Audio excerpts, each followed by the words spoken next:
Welcome, everyone. I am Judy Willett, as I said before, and we are very pleased this evening to have Helene Berger with us, and I'll be introducing her in a minute.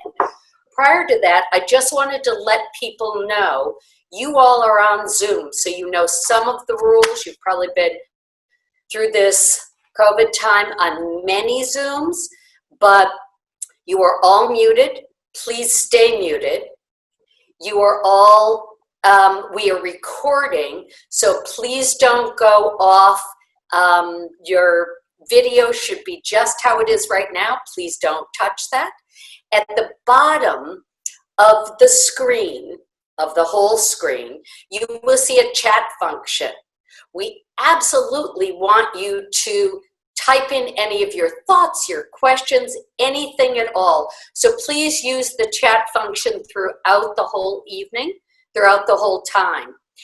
Make sure that you don't share any personal information or any medical information, because everybody can see the chat room. And it's actually there when we record it also. So just, as we say, keep it clean, okay? And those are, when we get to Q&A, that's what we'll be using. We also, at the very top of your screen, for me it's top right, there is the speaker view, so you'll see Helene in large, or you can move to gallery view, and then you can see everybody and how we're all engaged and how we all come together as community tonight. And that is one of the main reasons why we do these conversations with caregivers, to support each other, to pass on information and education. And I think those are all the technical things we have to do. So I wanted to tell you just a little bit about the Dementia Caregiver Support Program. Is part of our Dementia Care Collaborative. It was started at Mass General in 2017, so it's been going for quite a few years. We're part of the Division of Palliative Care and Geriatric Medicine. And as you know, the mission of our program is to transform memory care. We exist at MGH to educate, connect, support patients, caregivers, clinicians, and really we are open to the community for many, if not all of our programs, certainly this program. We offer care consultations to caregivers and patients in specific clinics at MGH, but we also offer fundamental skill classes for caregivers, support groups, and health and resiliency programs throughout the week, all the time. Now virtual, and it used to be in person. So we moved everything to virtual so that people can join us.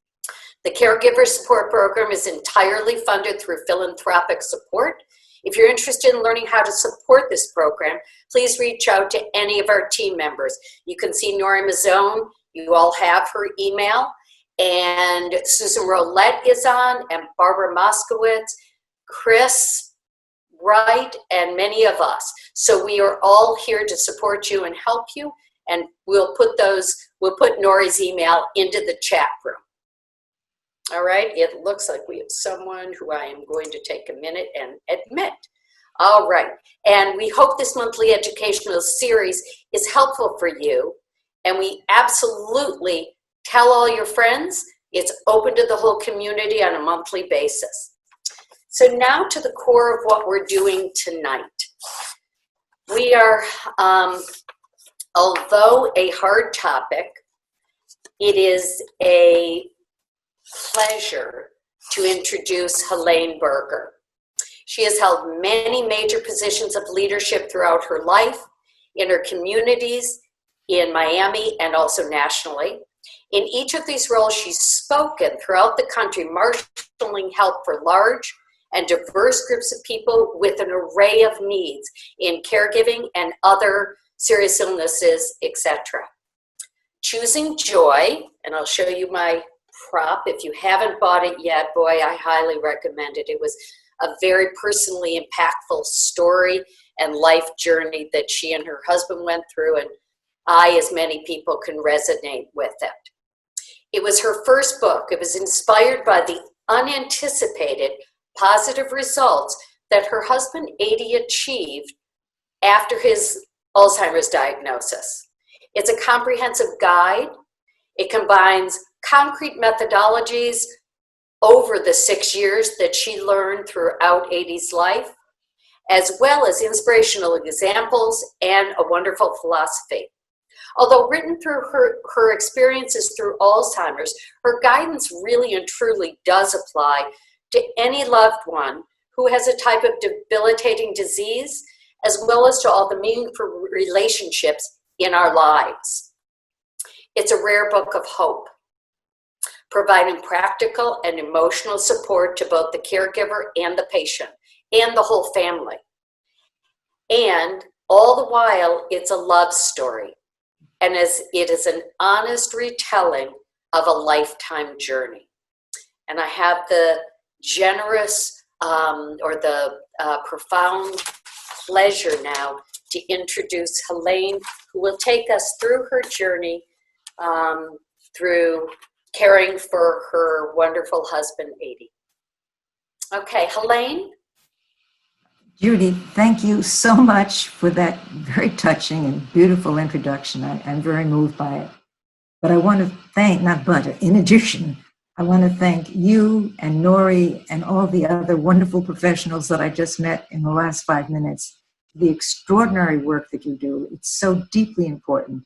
And I'm so proud to be part of it. Thank you for this opportunity.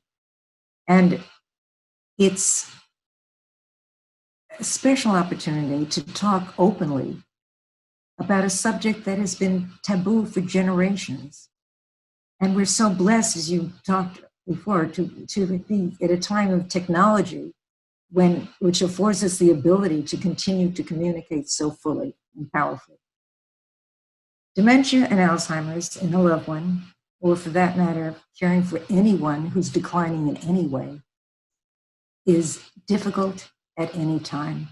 Helene, you're doing a beautiful job, as I know you will. Can you speak up a little for us? Yes. I want to make sure that everyone can hear you. Keep doing that. Thank you. Thank you. I appreciate that so much. Please. That's great. Okay.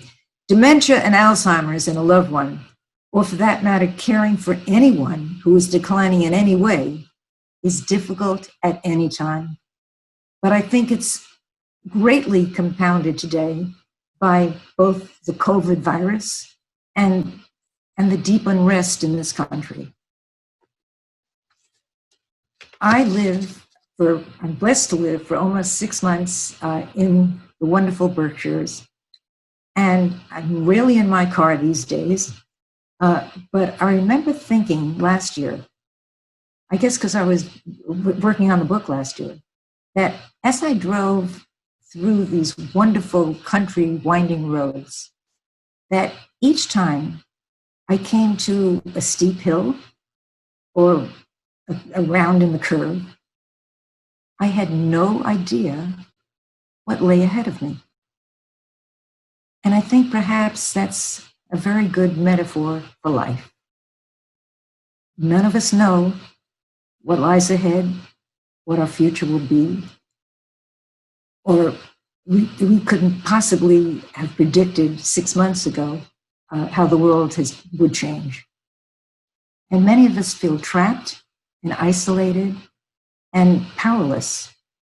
And taking care of a loved one declining in any way adds another insurmountable challenge. So it may seem Pollyannish to imagine that we have choices, but choosing joy contends that how we react to what comes our way, whether positive or what we would not choose, makes us who we are and really defines us.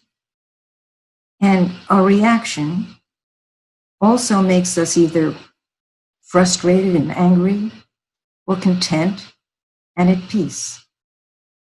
And in a sense, that one sentence sums up most of what I learned during the 6 years of my husband, 80, seems 80s, Alzheimer's, on the unexpected journey that we took. And that's what Choosing Joy attempts to pass on to you. Viktor Frankl, author, psychiatrist, survivor of the Nazi death camps, writes in Man's Search for Meaning, the one thing no one can take away from you is the right to choose our attitude. So choosing joy describes how powerfully our actions, our attitude, our frustration or support affect our loved one. The attitude we choose to bring to our loved one can either diminish, demean, agitate, or bring support, contentment, and dignity. And most of the books on Alzheimer's describe a process of irreversible degeneration and decline. This book, while surely no guarantee, offers paths to make this most difficult time easier for both the patient and for the caregiver. And it became for me, fortunately, even a time of peace, contentment, and creativity. So my talk this evening simply describes what worked for us and what did not. I must begin, as I always do, with a very important caveat. I in no way wish to imply that a caregiver who follows the course of action suggested here will have similar success. Every person, every case, every relationship is unique. And hundreds and thousands of deeply caring spouses have given love beyond and devotion beyond measure and still ended up with a loved one who did not recognize them or who becomes angry and abusive. So I cannot offer any guarantee of a different outcome. Alzheimer's attacks different parts of the brain, and the degree of damage varies. Regardless of the severity or the past relationship, I truly believe that the evolving methodology, because it certainly wasn't there in the beginning, the evolving methodology described throughout this book has the potential to benefit both the patient and the caregiver. And I would add, especially if introduced before unwanted behavior becomes habit. So let me begin by giving you the briefest history. It was shortly after our 50th wedding anniversary, after many doctors, many different opinions, that we finally landed the appointment at the Miami Wean Center for Memory Disorder. And we met with the head of the department, and his name was Dr. Rajan Dwara. And when Dr. Dwara, at that final meeting, turned to Adi and said, "You have Alzheimer's." Adi was silent for a moment, and then with total rationality and calm, he said loud and clear, "I don't want to live anymore." And during that first year, I must admit, he went down the typical Alzheimer's path: stubbornness, frustration, rigidity, irritability, annoyance, and a little anger. And I was going to say occasionally, but no, very often inappropriate behavior. And fortunately for me, never violence. And so within the first year, he became known, at the end of the first year, he became known as the man with the radiant smile. So I'm going to take with you a giant leap forward to the conclusion of his life, just to tell you where we got to, and then the rest will be how we got there. So 6 years later, what unexpectedly, totally unexpectedly, because he was doing so well, turned into the last night of his life. We took 8 couples out for dinner to a restaurant, and It's interesting. I purposely didn't tell Adi in advance who was coming because I didn't want him to feel, he was doing so well, but I didn't want him to feel the pressure of having to remember names. And much to my and everyone else's surprise, as each guest walked in, he greeted every single one by name after 6 years of Alzheimer's. And then he had fell in the bathroom and broke a hip, and he was in a wheelchair for, unfortunately, the rest of his life. So we're sitting at the table, and unbeknownst to me, he raises his glass, water he never drank, and he makes the most profound and articulate toast, thanking our guests for their kindness, for their attention, for their calls, for taking care of me. I, as everyone is, was certainly unprepared for this role. We lived a full life, and this was not the anticipated final years that we expected. But before discussing how we achieved this unexpected positive outcome, I must say a word about the first essential step. I'm absolutely convinced that no progress can be made without acceptance. Acceptance is so important. I devoted an entire chapter in the book to it. And it's not just your acceptance, but also how you help your loved one to accept. And I really didn't recognize when we received the diagnosis how vastly my own life would change. Nor did I take stock of what abilities I might have to keep our lives as comfortable as possible. The more we accept that our own life will never be the same, the better we will be able to deal with the rigorous challenges ahead. Acceptance takes not only work, but time. The daily demands are not going to go away. And the sooner we understand that this new, harsh reality is there, the more energy we will have to focus on the strategic planning that will be necessary. So we can begin to function in a responsible way only when we come to terms with reality. And it's interesting, I actually found it deeply empowering to realize that I didn't have to sit idly by and watch Adi decline, but I could take an active role in his progress. That was an amazing realization. So after bumbling through the first year, I began to understand what was so deeply important.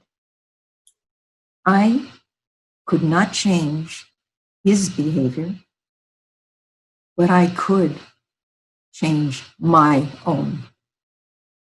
And after a marriage of 50 years, you have your finger on each other's pulse, and I was very sensitive to every one of his moods, and he to mine.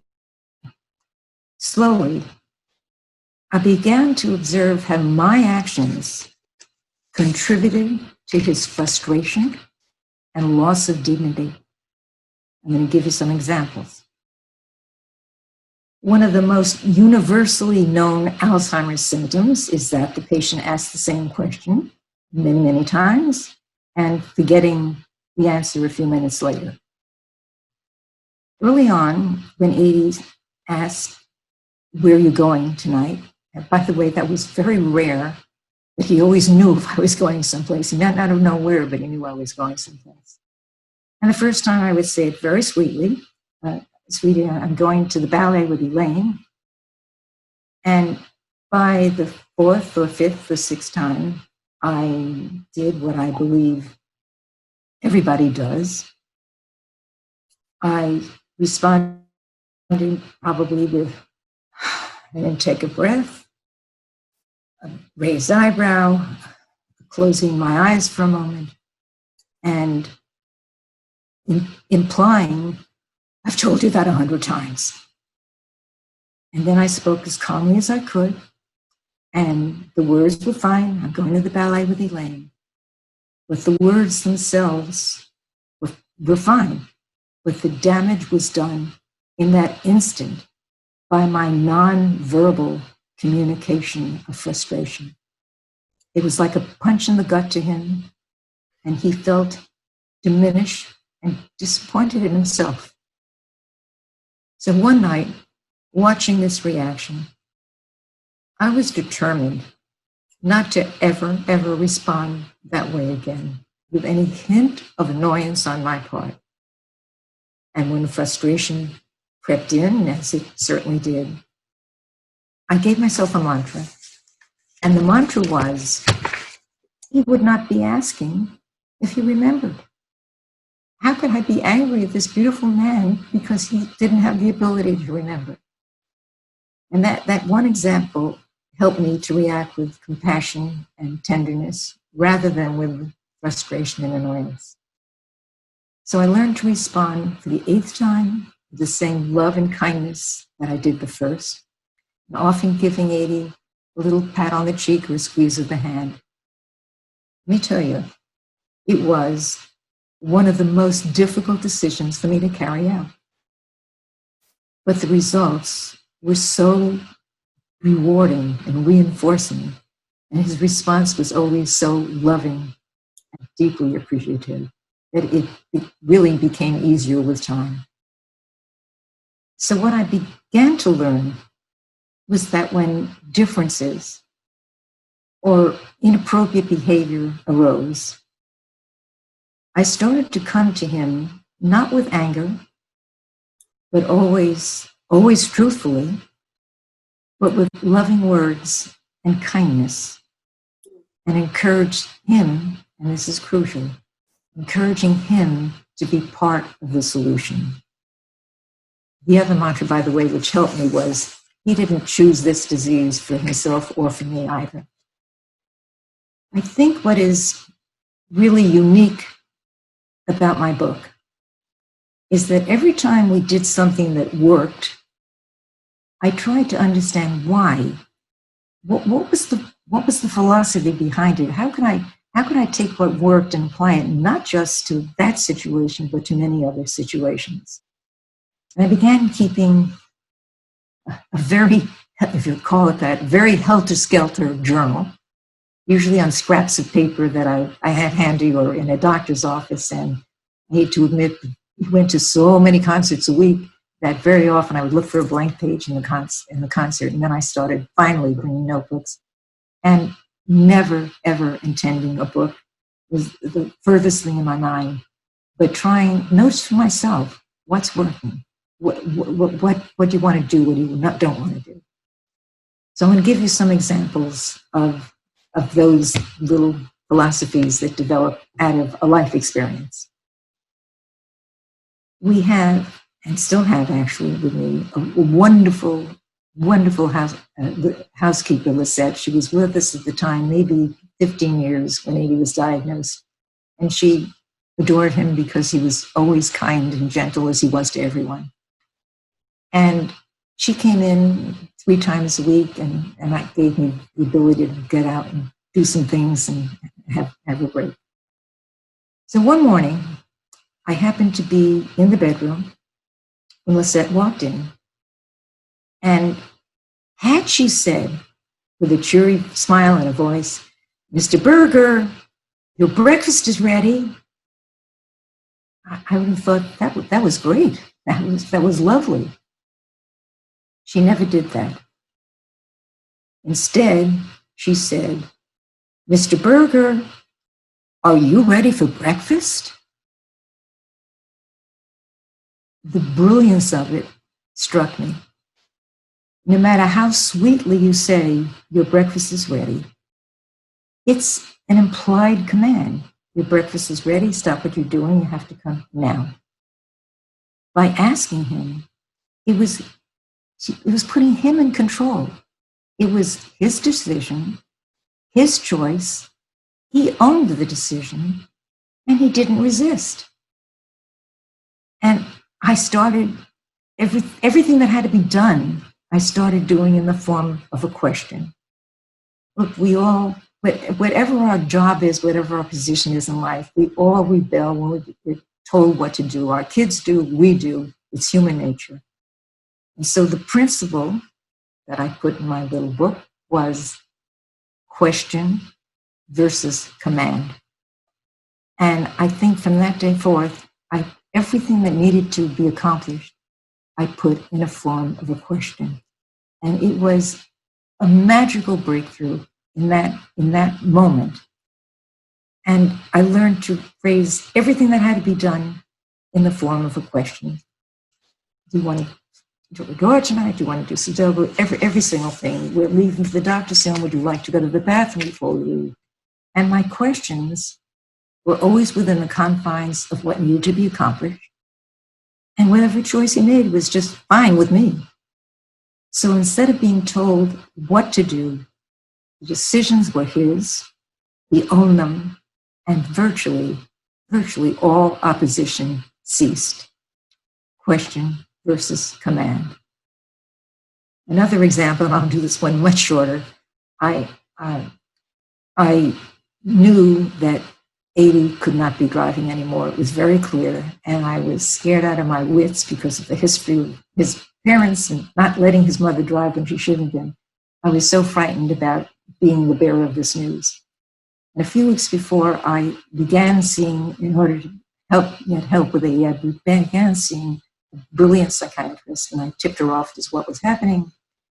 And in the course of that session with 80 present, she said very nonchalantly, you know, 80, you're on a lot of new medication, and it may be a good idea until you see how it affects you, not to drive for a while. Well, he was an intelligent man. I think he realized that he was getting lost and having occasional fender benders. And he said, okay.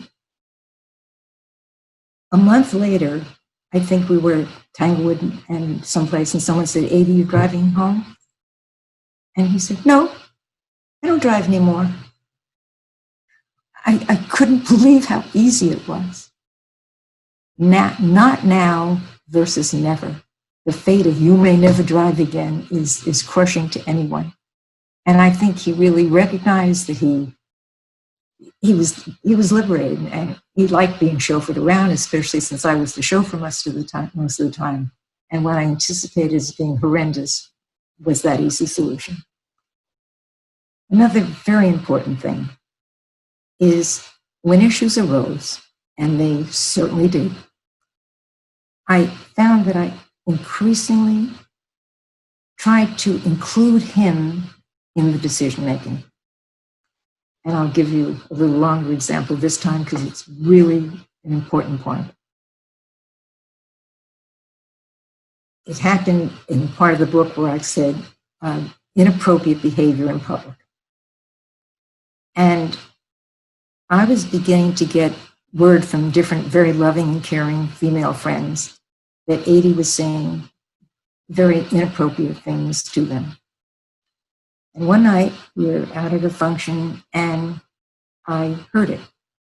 Let's call her Jane. He said to a woman in very modest attire, I'm looking at your boobs. And I nearly fainted away. And I didn't say a word. I waited till I got home. And I wasn't sure what I was going to say then, actually. And I had 80 sit down. And I said, 80, I heard you say to Jane tonight, guilty look. And I said, sweetie, that's not you. That's not you. It's embarrassing to Jane. It was embarrassing to me. And it's embarrassing to you, dear. That's not who you are. I won't do it again. Sweetie, let's not look back. Let's look to the future. And maybe we can come up with our secret word that if you ever do that again and I'm there, I can whisper it to you. That anytime you do something appropriate, let's come up with a secret word. Sits there, maybe 2 minutes, and I was quiet. And he said, let's make the word inappropriate.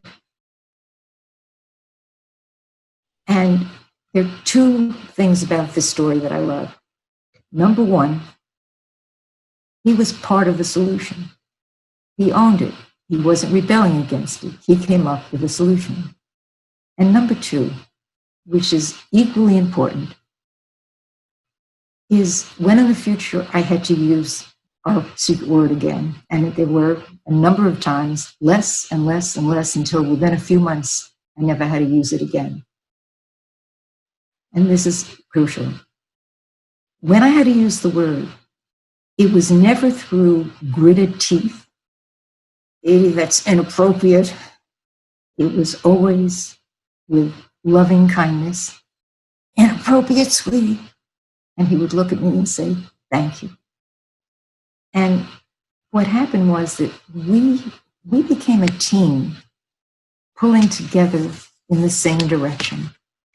And that was major for me.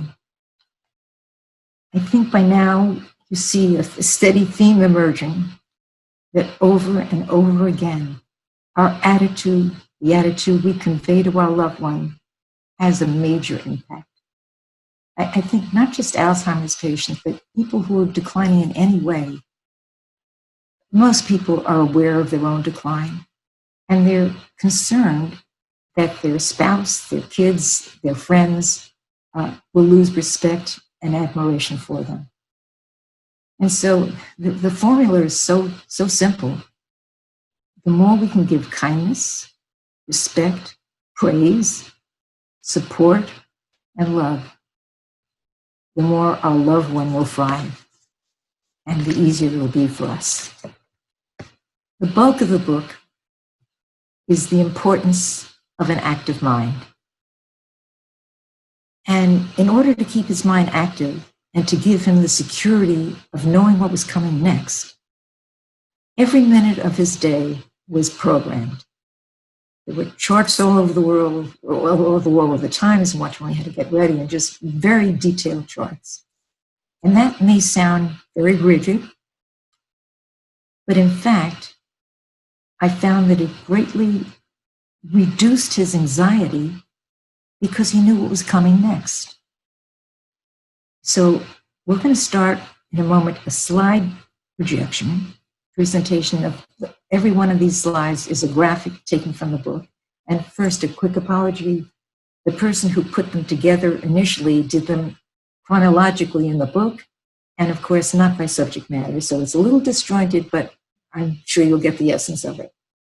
And the important thing is that virtually every one of these slides that I chose, and there were hundreds I had to pick from, the important thing is every one of these virtually were in his final year, in the 6th year of Alzheimer's. And it's startling to see.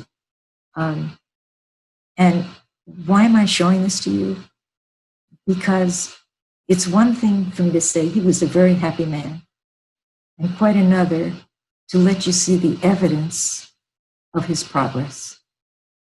And during that, I want to just add that during that first year, his handwriting was so shaky and wobbly and illegible that when he left me a phone number, I literally could not read it. And when you see these slides, I just wish I had saved some of that awful handwriting to show you the difference. You would never believe it was the same person. So the activities were intended to foster creativity and encourage old talents or new interests. And hopefully they'll trigger other ideas for you that are appropriate to whoever you're caring for, whether a sports lover or whatever the interest is. I'm going to start with this because it's very significant. This drawing, you see the cover of the book, you recognize that drawing. The thing about this, and by the way, this drawing was done 2 months before he passed away. And they wouldn't let me put all the text on the cover. They said it's too much, but in the drawing, you will see that he signed, he was so proud of his drawings, he signed and dated every one. And a few he titled. And this one he titled Happy Son. You can't draw a picture like that if you're a depressed person. Next one. Again, we'll go through these very rapidly, but the whimsy, and this too, all within the last year, the whimsy of that, and actually the engineering of it, you got to be happy. Okay. Next. This one, again, out of sequence, we went to more concerts than any human being goes to. And he would sit there at the concert and make his Pig Latin diagram of the melody like bum, bum, bum, bum, so that he could remember the melody. And any musician would think this was very immature, but it worked for him. And so, anyway, go on to the next slide, 7. And with that, we're on 7. Go to the next slide. Okay. One of the things I said he didn't draw before, but he was an engineer, and with tools, he drew very precise plans. One thing he did draw all his life, and he signed a letter with smiley faces, and you'll see a lot of those. And what I find so charming about this particular one is he's got him looking at me looking at him, and two obviously very happy people. Next. And that's his image of me, and I'll take it any day. I'm going to pause for a minute. I want to tell you another activity. 80 used to play the piano beautifully. And he played Beethoven and Brahms and Rachmaninoff and Mozart. And he used to get tremendous joy at the piano. He stopped playing when he was diagnosed with Alzheimer's. Just stopped. And about 3 years into his condition, I said one day, honey, you got so much joy out of playing the piano. Why aren't you playing? I can't. Why not? My fingers don't work anymore. Dear, would you do me a favor and try to give me 5 or 10 minutes a day, and maybe your fingers will come back? Okay. Within weeks, if not a month, he was at that piano every day for an hour, beaming away. If I walked by, he would look at me with this big grin. And one of the things that was so interesting to me is that even though he probably knew the pieces by heart at one point, he didn't have the memory to play them by heart. He needed the music. The combination of two, the music to guide him and the muscle memory that was there. And it was just, it was an extraordinary happening, and gave him so many hours of pleasure. Next, I kept trying different things. Some worked, some did not. He considered himself, everybody thought he was a mathematician. And I thought, oh, he'll just love Sudoku, all those little numbers and little boxes, it'll be great. Tried it early on. It got him so frustrated that I had to stop. And much later, maybe 2 years later, I thought, he is doing so well. Let me try that again. Came back to it. He loved it. He's not frustrated. It didn't hurt that I sat with him every night that he did it, but never made a suggestion. And sometimes it took him 2 nights. But he really, we came back to something that he wasn't ready for. Next. 10. Forward. Good. Okay. This idea did not come from me, and it did not come from Lisette. This was his idea. And one night I was at my desk, and when I came back, there was a little, on the entry table, a little note waiting for me. This was not that note, it was later. But it's hard for you to read, I'm sure. I'll read you just a couple, otherwise we'll be here till midnight. Dear Helene, you were 19 when I met you, and 19 when I married you. And your mother took a liking to me from the first day. She had good vision. I love you so, Katie. Next. Okay, this letter was, I'm not going to read it to you, but this was Shabbat Shalom. And again, I get lots of compliments and lots of praises in all of this letter, but it was just before the Shabbat started, a very beautiful letter. Next. Okay, here's one idea that I urge every one of you, whoever you're caring for, is the ability. One night, again, I was at my desk in my office, and I went back to the dining room, and she had, at the time, her English was not as good as it is now. Now it's excellent, but a lot of it was Big Latin English. She hand wrote a question for him and left about 2-inch space for him to fill in writing, his own answer. And again, I have pages and pages and pages, and it was very difficult to select those that I wanted for the book. But I'll read you one on this. And he said, and she asked, what do you like most about your wife? Helene is loving and caring and wonderful, and I love everything about her. Go to the next. What political parties do you have in the U.S.? Democrat, Republican, and Independent. Tell me about you. I started out building houses in Pembroke Pines. We used solid poured concrete gables. Now that was very significant to him because he was an engineer, and in the time in Florida when everyone was using wood trusses that were blowing off in hurricanes, ours was the only project that used solid poured concrete. That was very significant. And there's so many more. I'm going to read you the briefest one, which is about me. She writes, for why are you very happy? And here's his answer. I love my wife, and she loves me. Okay, now we're going to go through more slides much more rapidly. And if you would start with 14. Okay, hang on, stay there. No. I don't know. Anyway, this was another one about who's playing the piano. Go to the next. Okay, this was, I thought I had notes in here, but I don't.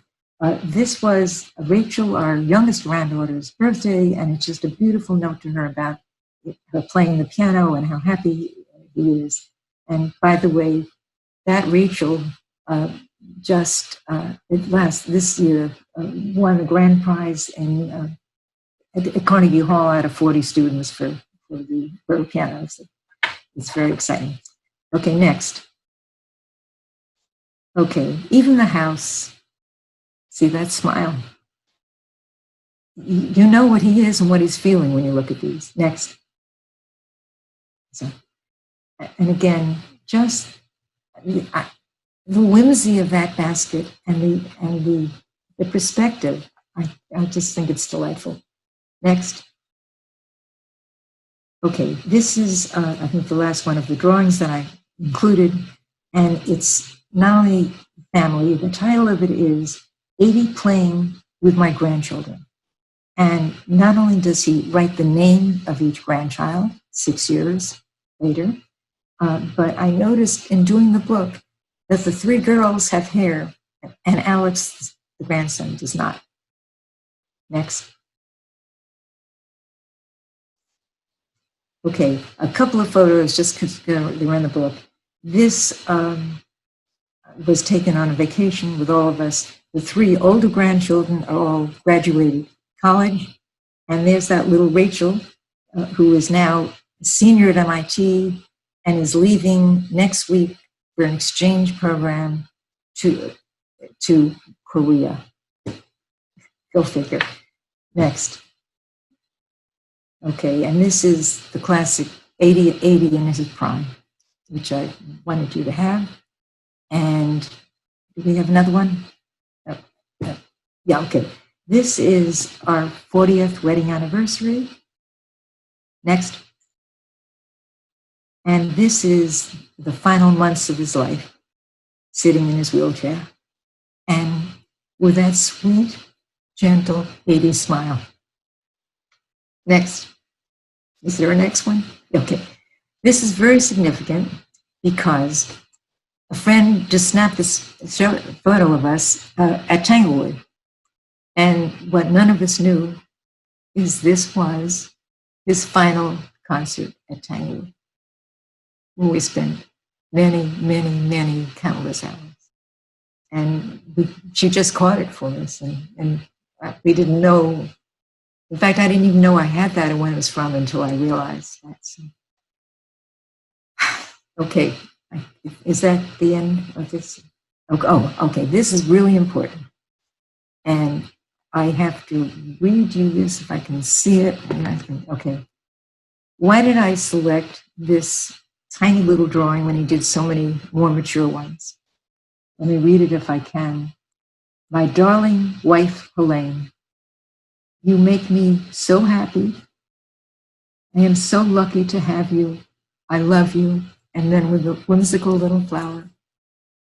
And he did not wake up that night. So there it is. And I didn't realize that I had that until gathering the drawings for the book. Okay, we could just leave that on the screen for a minute. We've seen it. Okay. One, I can never talk without the essential, and that is taking care of yourself. I had no additional help, as I said, at Lisette for the first 3 years. And she gave me the ability to go out and do some errands and have time for myself. And after he fractured his hip 2.5 years before he passed away, I had no choice. Man in a wheelchair, you need help. In retrospect, I want to say that was a big mistake. 80 made by far the most progress after I had some relief. And even then, by the way, I chose not to have help at night. I didn't need it and I didn't want it.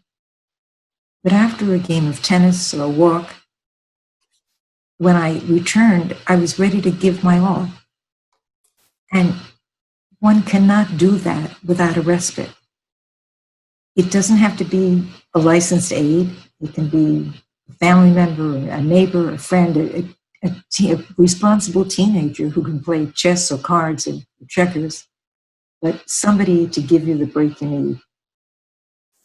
And I tried very hard never to give a directive when I speak, but I will give you a definite message here. You cannot stop living your life. It will not be good for you, and it will definitely not be good for your loved one. The moment you feel trapped, a host of other very negative and unhealthy emotions, resentment, anger, impatience, irritability, they all start to creep in. So the bottom line is here is be good to yourself. Get rid of any guilt you may feel if you went out and had a time with your friends when you were not home. And just be, if you're making any progress, just give yourself a pat on the back and be proud of yourself. One crucial point that became very evident to me that I don't hear spoken about, but in those final years, this point became very evident, and it's the difference between symptoms and reaction to those symptoms. And because I think I said it better in the book than I will if I just speak off the cuff, I'm going to read you this brief portion. Put my glasses on.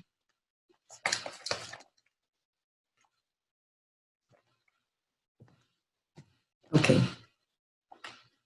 One of the most debilitating feelings for the caregiver as you watch your loved one continue to decline is the sense of feeling powerless. I don't need these. It feels like a Greek tragedy where you know the end, but there's nothing you can do to stop it. It is crucial that we learn to distinguish between Alzheimer's symptoms and the patient's reaction to those symptoms. One is the medical symptoms, the disease itself, the loss of memory, the loss of physical and mental functions, the loss of abilities, of comprehension, of judgment, and the loss of the ability to plan. The other is the patient's reaction to those symptoms, the frustration, the anger, the mood changes, the impatience, the depression, and in some cases, the violence. The patient gets angry and frustrated with the awareness of their reduced function and lashes out at all of those around them. It is in no small part the reaction to the symptoms that makes the patient so difficult to live with. Once I understood the distinction between the medical symptoms and the reaction to the loss they're experiencing, I found I was more compassionate about the first and more creative about dealing with the unwanted behavior. It's exceedingly rare that a caregiver can change the symptoms. But the central message of this book is that you can change the patient's reactions to those symptoms by employing some of the methods described. The caregiver can have a great deal of influence over the secondary behaviors. So, the essence of choosing joy is the more we treat our loved ones with kindness and respect, the less they will tend towards anger. It sounds very simple. Let me tell you, it's not easy to do. The more reassurance we can give, the more we strive to bring about absolute trust by being always open and direct about your own feelings and needs, as long as it's done with kindness. As long as it is done with kindness, you have a greater chance that your loved one will respond with appreciation and cooperation rather than opposition. I had a nice closing to plan, but I think the message by now is loud and clear that we are not powerless, we can make a difference. So last night I was flipping through the book and I decided that I'm going to close by reading the final portion of the final chapter.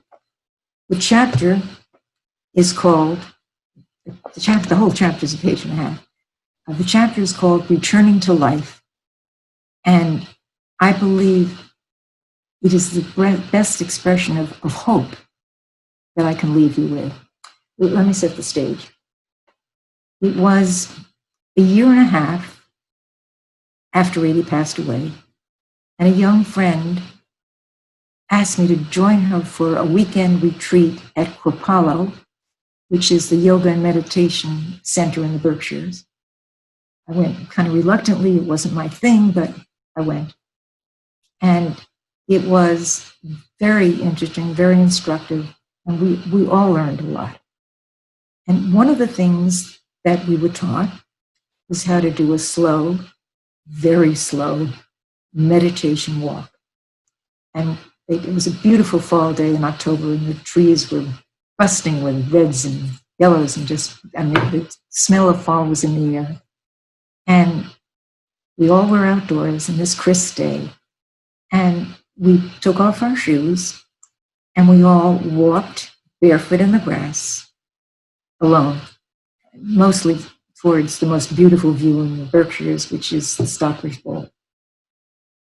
And I wrote about what I experienced on that walk. And then the flood of tears began. Uncontrollable tears, wrenching tears. I was struck with a life-changing insight that is still with me. An insight that seemed to come from outside but welled up from within. I suddenly understood that these were not tears of sadness for what I had lost, but rather tears of joy and gratitude for the blessed life that I had lived. I shared over 55 years with a kind, gentle, pure, giving man. Together we had 2 accomplished and attentive children, 4 grandchildren that continue to show extraordinary potential, and many rich friendships. I have had a multifaceted and deeply fulfilling career. I was given health and vigor and zest for life. I had the encouragement of my husband, even in the years of his illness, to continue to live fully. I never had the sense that I was sacrificing my own well-being. Yet, the many achievements I was blessed to have were far surpassed by the rewards of ensuring quality of life for the man that I loved until his last breath. I knew beyond doubt in that moment that if I had my life to live over again, I would make the same choices. With red eyes, I returned to the group, who are now assembled and responding to the questions. What did you think? What did you feel? The first 3 answers that I heard were the same words. I was fine until those drums began. I turned to the woman next to me and said, "What are they talking about?" She responded, "Didn't you hear the drumming class?" I never heard a drum. But my world had changed during that walk. It was the moment I began to return to life. The violin within me began to sing again.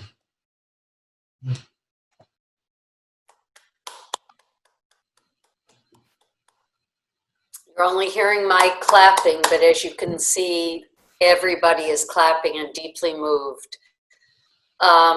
Helene, I just have to thank you so much for writing this book. Thank you for being with us and for sharing your journey and of 80 and you through your life together and his Alzheimer's journey, and what a team you were and how much you learned and how much you are had chosen through the book to choose joy, but also now are letting other people know ways to be a duet, to a dyad, to ways to really be a team and to support each other. So I thank you. We're going to take some questions now. And if you type them into the chat room, that's the best way. If you have some thoughts about what you've heard, that's fine. We're actually going to start. I know that Barbara. Go ahead, Helene. Let me just say I'm delighted to take questions. And please don't feel that you have to limit it to what I spoke about in the book, because there are many, many, many other subjects in the book that I didn't have time to go near. The only thing I obviously don't have the ability to take is any medical question. Don't ask me that. But anything that's on your mind, I'm not guaranteeing I have any answers, but there's so many other parts to the book that if we get to that, that's just fine. Thank you. That's great. Barbara? Yes. I think that Barbara has a few questions for you, Helene. But I'll limit myself to the first one, Helene, because I know others are gathering their thoughts. First, I need to offer and extend my gratitude to you as a professional and as an individual. I read the book and I was moved by your clear vision, your hard work, your love. And now seeing you and hearing you tonight, I feel all of the same passion. You have provided all of us with a tremendous gift. I thank you. Here's my question, and you spoke about it in the book. I know it's quite universal for many people living with someone with Alzheimer's or dementia, and that's when or if do I tell the friends? When do I tell other people? And I'll just say, as you probably remember, but I'd love you to share with people, many people fear that once I tell the group, they'll exclude us or we'll be stigmatized, on and on and on. Can you please address that? It's so prevalent and so important. Okay, you've asked really a bundle of questions at the same time, because it's not just one question. As far as when to tell people, there's a story in the book, very brief, that was the most important lesson for me. And that is, we were out for dinner with a couple, and it was, I thought we were hiding it because I would cover it. A couple we knew quite well, a professional man, and just the four of us. And Adie turned to the man and said, so tell me, he mentioned his name, what do you do? And I blanched, and I started to say to him, sweetheart, you know that. And his wife, God bless her, I was sitting next to the wife, put her hand on mine and said, Helene, 2 sentences, 6 words. Helene, don't try to cover for him. Everybody loves Adie for Adie. And that was early on, before he was diagnosed. That was such a vital piece of news for me. And I realized afterwards that if I were not open with it, because I was open, I got so much valuable information from friends and people, and so much support and so much help. And I knew other people who block it, and they lose out on the kindness of friends and the goodness of people and valuable information. So maybe generations ago it was a stigma. Now it's not. And the more you're open, the easier it is. Other people are sharing it with you. So that was the first part. I'm trying to think. The first part was when do you tell? And the very end, you asked something else, and I'm losing it now. I think perhaps if you could just follow with, how do you tell? And then this will cover me for the night. No, that's okay. How do you tell? And then do you teach and educate others about how to talk to my husband who has dementia? No, I never try to teach. What actually prompted the book was that so many people seeing Adie's progress and astounded, it was that obvious, kept coming to me and calling and asking questions. And when I kept getting these calls so often that I thought, you've got a lot of this written from your notes if you can ever find them, and you have a book here. But I would never, ever presume to tell somebody what to do or to broach the subject with anyone else. When you see it happen, I guess there were 1 or 2 that I felt close to and were hiding it. And I said, hey, you're missing out. People are there to help you. There in the chat, Anne says to us, fantastic example of a life well lived. Thank you for providing hope. And Ray says, and this is a question for you, how did you get cooperation with a daily schedule? With your life with Adie? As I hinted at, you're welcome. As I hinted at, he was a very precise man. I said he was a mathematician, and he liked this very much. It wasn't pushing it on him. And the schedules became more and more detailed because he kept looking to them. It wasn't only that you have an appointment with the doctor. One of the early arguments that first year was always, I assumed that it took him the same amount of time to get dressed. Well, it took him 3 times longer. And I didn't accept that myself in the beginning. And I would leave, instead of with the pleasant car ride as we had later on, singing along the way and talking things that one doesn't get to talk at home. Instead of doing that in that first year, the car was not a pleasant experience because I was usually angry that he was late. And so the charts became more detailed. And it was not just you have an appointment at Dr. X at such and such a time, but what time we had to leave and what time he had to start getting ready. And he loved it because he was this very precise, detailed person. He loved that. And it gave him peace and tranquility. And all the arguments when we left, stop, and what we get was praise in the car. And we used that car time to say, I used it to say the things that you don't always get to say. It was very productive. And his memory came back. He would sing all the Dartmouth songs for me and show tunes. Whole If I Loved You from Carousel, whole verses came back to him that I don't even know. So the car we ran a lot. It was a very productive time, but I had no problem. And actually, talking about charts, we didn't get near this in the talk, but in the last 2.5 years, when he needed aids, I would say that my most difficult job through this entire 6 years was finding the right aids, which was tough, and scheduling the right aids. So they didn't say, oh, well, I thought my schedule was this, I thought it was that. I had color-coded for which one it was. There were usually 3, which hours, because sometimes it was 1 hour and other times another. And it gave them tremendous peace of mind. And you need to be organized to run the ship. Thank you. Great.